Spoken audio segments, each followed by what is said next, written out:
But we also thought of speaking with Chola Finance, and the reason that we thought we were going to bring on the management is because the company is looking to expand aggressively in newer geographies. They're looking at opening 4 new branches in Mumbai, Pune as well as Nasik.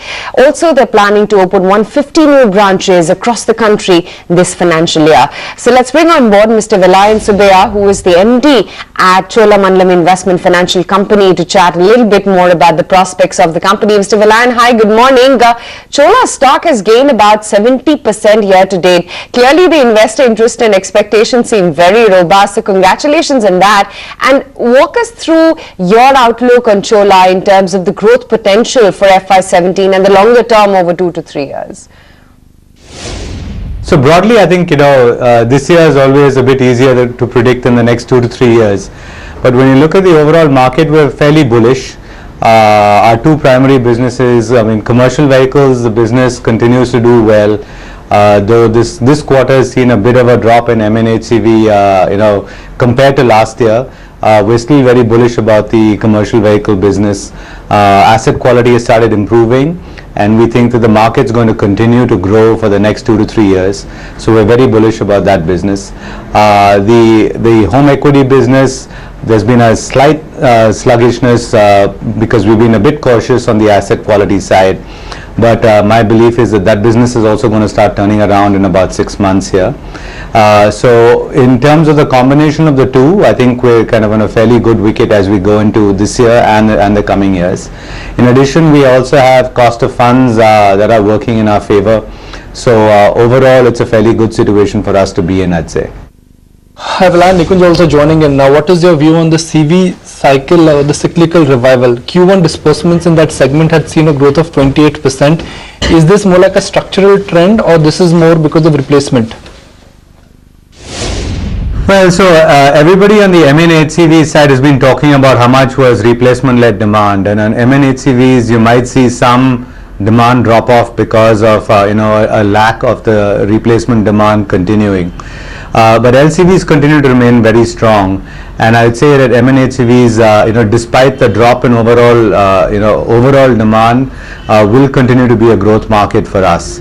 The other big growth market, of course, is the used business, which we are seeing very robust growth in, and I think that growth will continue as well, as we're seeing in the passenger car and the tractor side as well. So overall, I think across our mix, given that we don't have a huge dependence in any one of these sectors, that's helping us grow significantly, and so that's why we're very bullish on outlook. Mr. Vellayan, your home equity business, coming to that, you mentioned that there's going to be a turnaround in that business within the next 6 months to about 1 year of sorts. What is the strategy then for this business and the growth outlook thereof going forward? Yeah, so our business is, predominantly what we do is loan against property for self-occupied residential properties. The people we fund are, self-employed, non-professionals. So these tend to be, distributors, retailers, traders, small manufacturers. We don't usually go after the professional market, which would consist of lawyers, doctors, chartered accountants, so on and so forth.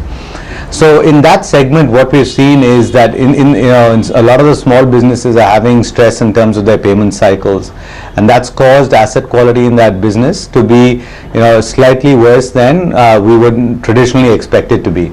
That's the turnaround I was saying would take about 6 months, because we do expect asset quality to start improving there, and we're beginning to see green shoots definitely in that segment. So as soon as that segment starts to turn around, so right now, for example, we're still a bit more cautious on the lending end, but as soon as that segment starts to turn around, that will increase our confidence interval to push us slightly more in terms of that business. Overall, I think over the cycle, that business is a very strong business to be in. We've had very good ROAs in that business, and we continue to see it as a good long-term growth factor for us. It is currently almost 10,000 crores a book, and we can see it growing at a fairly steady clip, over the cycle over the next 4 to 5 years. So it's definitely a business we're very bullish on. Like I said, I think about 6 months to when we can start kind of pressing the accelerator again on that business. Glenn, last time when we spoke to you, you were very bullish on the growth numbers, especially loan growth. What is the outlook on AUM growth and disbursement going forward there? Yeah, so in terms of AUM growth, definitely we see, in that range of, 15 at the low end, but, 20 or slightly 20 plus at the high end. In terms of the mix, what we do see is our used business is beginning to pick up. So in the commercial vehicle side, I would say that the used businesses will start getting a higher share of the overall business. That's at about 28 to 30% today. That number could go as high as about 40, or perhaps even like 40 to 45. So that's one shift that I see. The other thing is that other businesses like passenger car and tractor are beginning to pick up as well for us. So we see that that kind of can become a larger part of the mix than it is today. And we have two very nascent businesses in that segment, but we're very kind of cautious about growth in those businesses, and that's the construction equipment business and the two-wheeler business. On the two-wheeler front, we've predominantly been funding Royal Enfield at this stage.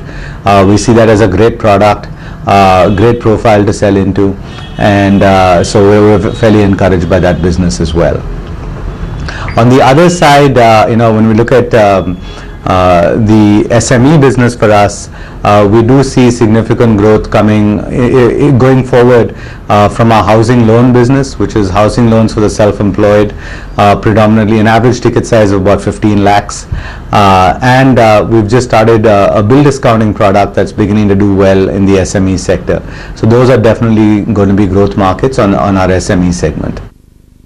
Right. Mr. Vellayan, what is your outlook then on asset quality given the robust monsoons, etc.? And do you see NPA stress rising once you start shifting to 90 DPD?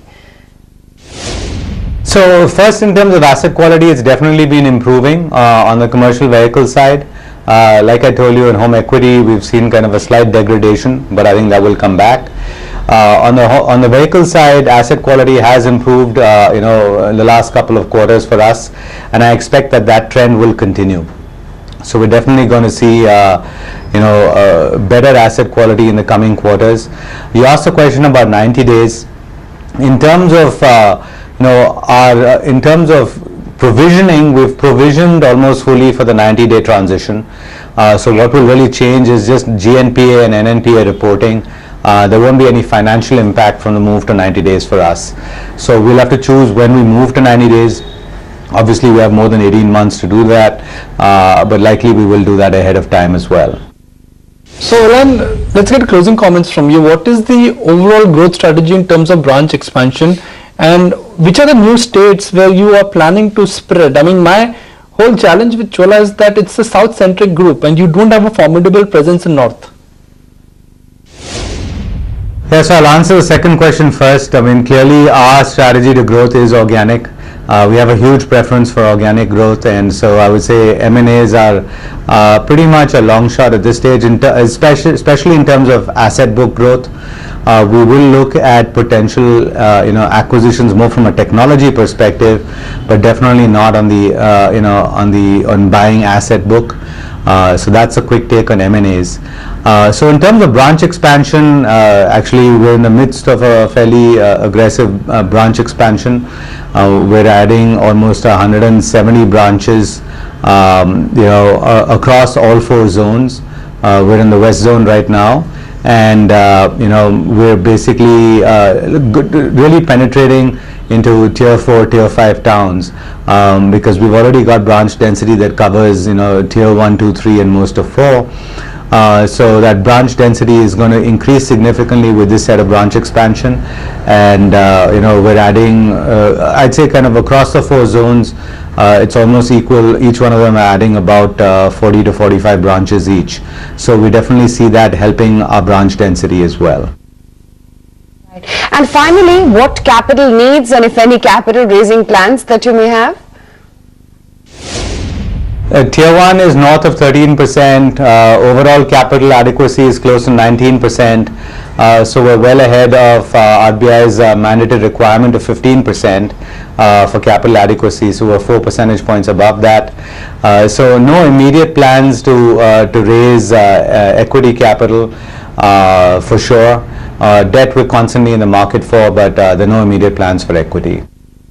Vellayan, always fantastic to have you on ET Now. Thank you for joining us. The business is looking good. There is a little bit of cyclical element there because the HCV and LCV business, if it picks up, they of course will be able to show much more better numbers. But what a year it's been for some of these NBFCs, Bajaj, Chola,